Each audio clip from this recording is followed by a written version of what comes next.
आज हम जिस टॉपिक पर बात करने वाले हैं वो है सिक्योरिटी मार्केट। सिक्योरिटी मार्केट आखिर होता क्या है? इसे आम चाल की भाषाओं में इसे स्टॉक मार्केट या शेयर मार्केट कहते हैं। तो इसका काम क्या होता है? ये स्टॉक एक्सचेंज होता क्या है? ये एक प्लेटफॉर्म है जहाँ पे शेयर, बॉन्ड, डिवेंचर और बहुत सारी चीज़ों की खरीद बिक्री होती है। ये ऑर्गेनाइज्ड होते हैं और रेगुलेटेड होते हैं सेबी के द्वारा, जहाँ पे निवेशक हो या ट्रेडर्स हो सुरक्षित तरीके से लेन देन कर सकते हैं। इस सिक्योरिटी मार्केट में कौन कौन से पार्टिसिपेंट होते हैं? तो एक तो हो गए रिटेल इन्वेस्टर, हम जैसे लोग जो 5,000, 10,000, 20,000 लगाते हैं। तो हम जैसे लोगों को रिटेल इन्वेस्टर कहा जाता है। दूसरा होता है इंस्टीट्यूशनल इन्वेस्टर। अब ये इंस्टीट्यूशनल इन्वेस्टर कौन होते हैं?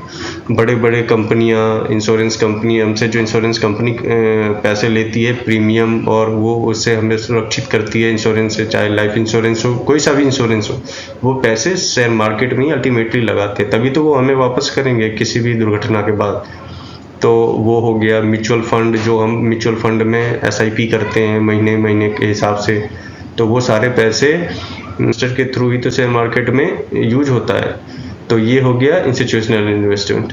तीसरा होता है ब्रोकर, जिसके थ्रू से हम पैसे शेयर को ट्रेडिंग करते हैं। वो ब्रोकर ये होता है जो एंजल वन जैसे स्टॉक एक्सचेंज। अब ये स्टॉक एक्सचेंज भी इसमें इन्वॉल्व होते हैं, ऑब्वियसली उसी पे तो हम ट्रेडिंग करते हैं। तो एक एनएससी हो गया, बीएससी हो गया, सेबी है एक रेगुलेटेड, जो रेगुलेटर जिसको कहते हैं, वो पूरी की पूरी मार्केट पे रेगुलेट करता है। अब मेन होता है कि सेबी जो है वो भारत सरकार की संस्थान है। काम क्या होता है?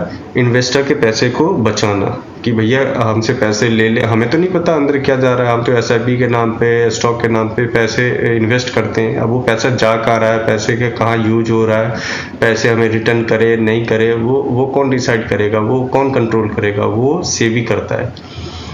मार्केट को रेगुलेट करता है, इनसाइडर ट्रेडिंग रोकता है, उसके बाद ट्रांसपेरेंसी इंश्योर करता है कि जो ट्रांजैक्शन हो रही है जिस भी स्टॉक के साथ, तो वो स्टॉक में ट्रांसपेरेंसी होनी चाहिए, कहीं बीच का कोई कट तो नहीं खा रहा। वो सब सारे चेक और रेगुलेट जो करती है वो सेबी है। सिक्योरिटी में हम बात करें तो ये चार होते हैं।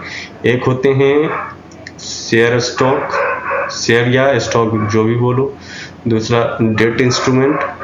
तीसरा डेरिवेटिव प्रोडक्ट्स। चौथा म्यूचुअल फंड। आपने शायद म्यूचुअल फंड का नाम सुना होगा और शेयर का भी सुना होगा। ये डेट और डेरिवेटिव का नहीं सुना होगा, लेकिन फिर भी मैं चारों को बता रहा हूँ। शेयर जो स्टॉक जो होता है ना, वो किसी कंपनी की मालिकाना हिस्सेदारी होती है, मोटे भाषा में मैं बता रहा हूँ। तो ये एक मालिकाना हक है। किसी कंपनी का आप स्टॉक खरीदते हो, चाहे भले ही एक स्टॉक क्यों ना खरीदे, आप उस कंपनी के एक स्टॉक के मालिक हो। अब ये नाम से ही लोन की तरह पता ही चल रहा कि डेट इंस्ट्रूमेंट एक लोन की तरह है।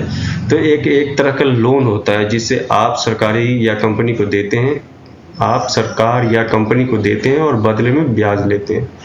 तो ये कैसे ऑपरेट होता है? तो ये बॉन्ड्स के थ्रू से, डिबेंचर के थ्रू से और सरकारी सिक्योरिटी के थ्रू से भी ये डेट इंस्ट्रूमेंट ऑपरेट होता है। अब डेरिवेटिव प्रोडक्ट्स क्या है? तो डेरिवेटिव प्रोडक्ट्स में ये एक वित्तीय अनुबंध होता है, एग्रीमेंट होता है, जिसके मूल्य किसी असली संपत्ति पे आधारित होता है। जो घटना भविष्य में घटेगा उसका एग्रीमेंट अभी बना लेते हैं। इसमें जो होता है, इसी को फ्यूचर एंड ऑप्शन भी बोलते हैं। अब जब इसमें कर रहे होंगे तो फ्यूचर एफएनओ बहुत आजकल लोग कर रहे हैं, और वो बहुत रिस्की होता है। और ये जनरली ट्रेडिंग के लिए और हेजिंग के लिए किया जाता है। ये सब हेजिंग, ट्रेडिंग, ये सब शब्द जितने भी आ रहे हैं ना, वो सब नए लग रहे होंगे, लेकिन आप धीरे धीरे इनसे फेमिलियर हो जाएंगे। अब इसमें क्या होता है कि निफ्टी फ्यूचर और बैंक निफ्टी ऑप्शन में ट्रेड जो किया जाता है ना, वो इसी डेरिवेटिव के अंदर किया जाता है। अब चौथा है म्यूचुअल फंड। ये क्या आता है? इसमें कई निवेशकों से पैसा इकट्ठा कर एक्सपर्ट द्वारा शेयर, बॉन्ड आदि में निवेश किया जाता है। यह कम जानकारी वाले या व्यस्त लोगों के लिए उपयुक्त होता है। अब इसमें हम इन्वेस्ट कैसे करें? तो ये किया जाता है एसआईपी के थ्रू से। एसआईपी को हम सिस्टमेटिक इन्वेस्टमेंट प्लान भी कहते हैं।